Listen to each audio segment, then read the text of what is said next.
వచ్చేసా మీ ముందుకి bachelor style dum biryani తీసుకొచ్చేసా. నేనైతే 400 రూపాయలు చికెన్ తెచ్చాను. మా ఏరియాలో సరి కేజీ 300 ఉంది. మీ ఏరియాలో ఎంత ఉంది? వీళ్ళైతే కామెంట్ సెక్షన్లో కామెంట్ చేయండి. మీరు కూడా కామెంట్ చేయడం నాకు తెలుసు అనమాట. అండ్ నేను తెచ్చిన 400 రూపాయల చికెన్కి అయితే నాకు కావాల్సిన స్టైల్లో, నాకు కావాల్సిన టేస్టీగా చేసుకోవడానికి పెద్ద ఉల్లిపాయలు 2 కట్ చేసేసాను. కట్ చేసి అవి వేగినాక అల్లం పేస్ట్ తాజాగా ఉండాలి 3 స్పూన్లు వేయండి. వేసి పచ్చివాసన పోయినాక 2 మిక్స్ చేసేయండి. ఎందుకు ఉల్లిపాయలు తీసి పక్కన పెట్టుకోవచ్చు కానీ అంటారేమో బ్యాచిలర్ స్టైల్ బిర్యానీ అయినా కదా అంట్లు అంటే భాషాన్లు సంథింగ్ ఏదో అంటారు కదా. సో అంట్లు ఎక్కువ ఉండకూడదు కదా మన బ్యాచిలర్కి. ఇంట్లో ఉన్న వాళ్ళు అనుకోండి అమ్మలు ఉంటారు మనకి, సో వాళ్ళకైనా అంట్లు తగ్గించాలి కదా కడగటానికి, అందుకని అనమాట. ఓకేనా. సో ఆ తర్వాత అల్లం కూడా మొత్తం ఇదైపోయినాక కలిపేసి చికెన్ వేసి పూర్తిగా కలిపి మళ్ళీ తరువాత 2 స్పూన్స్ వేయండి అల్లం వేసి మూత పెట్టేసి ఒక 5 నిమిషాలు అంతే ఉంచేసేయండి. ఆ గ్యాప్లో పుదీనా కొత్తిమీర కట్ చేసేసి కొంచెం అడుగు అంటినట్టుగా ఉంటుంది. మొత్తం కలిపేసి చూస్తారు కదా, నెయ్యి 1 స్పూన్ లేదా స్పూన్నర లేదా 2 స్పూన్లు అయినా వేసుకోండి, ఇబ్బంది లేదు. తర్వాత కట్ చేసి పెట్టుకున్న పుదీనా కొత్తిమీర 2 వేసేసి బాగా కలపండి. అది ఎట్టా కలుపుతారంటే ఎట్లా కలిపేదామని మామూలుగానే కలపండి. తర్వాత పెరుగు 3 స్పూన్లు వేసేసేయండి, అంటే 3 గెంటెలు వేయండి. తర్వాత సాల్ట్ ఒక 5 వేయండి, అంతే 5 వేసేయండి, ఏం మాట్లాడొద్దు 5. తర్వాత కారం 2.5 స్పూన్లు వేసేయండి. ఓకే. తర్వాత సపరేట్గా నేను మసాలా అనేది నూరి పెట్టుకున్నా బిర్యానీలకి, పలావ్కి, వాటికి వేయటానికి. సో అది కూడా వేసాను.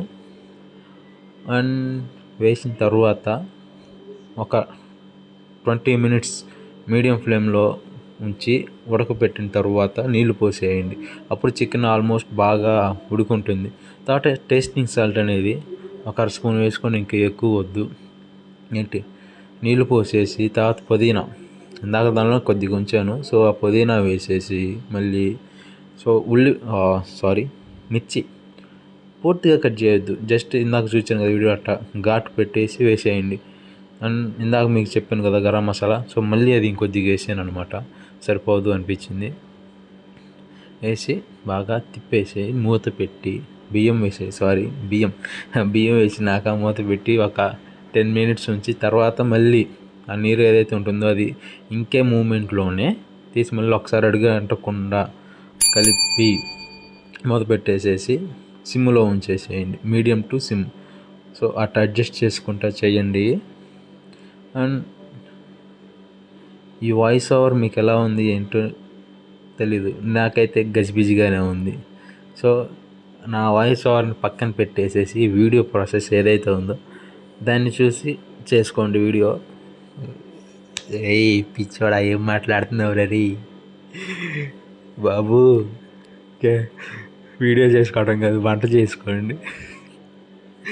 అది నా వాయిస్ ఓవర్ మర్చిపోయి ప్రశాంతంగా వీడియోలో ఉన్నట్టుగా ఆ ప్రాసెస్తో మీరు ఒకసారి బిర్యానీ చేసుకొని చూడండి, టేస్టీగా ఉండిద్ది. అది ఏంరా నాయన ఏం మాట్లాడాలో ఎందుకు తెలియట్లా వాయిస్ ఓవర్లో. ఇంకా యూట్యూబ్ ఛానల్ అంట, వీడియోలు అంట, ఏం చేస్తా అయితే ఇంకా చూడండి. ఇప్పుడు నేను తింటున్నా, ఇందాక తింది మా నాన్న. సో ఇప్పుడు ఇది నా స్టైల్. సో కొడుకుడు తీసేయండి, తీసి ఉల్లిపాయ పెట్టి నిమ్మకాయ పెండి చికెన్ ముక్క పెట్టి తింటే ఉంటుంది. బాబా వద్దు, ఇంకంతకుమించి మాట్లాడను. నోటమ్మటి నీళ్ళు తిరుగుతాయి. అది నా మీద కోపం కూడా వచ్చింది వీలైతే, అరే ఎవడ్రా ఈడు అని. సో అట్లా బిర్యానీ అయిపోయినాక ఒక్క గ్లాస్ థమ్స్అప్ తాగి బొజ్జుంటే మామూలుగా ఉండదు అది. సో ఈ వీడియో చూసారు కదా, లైక్ షేర్ సబ్స్క్రైబ్. నేను మీ డానీ ఉంటా.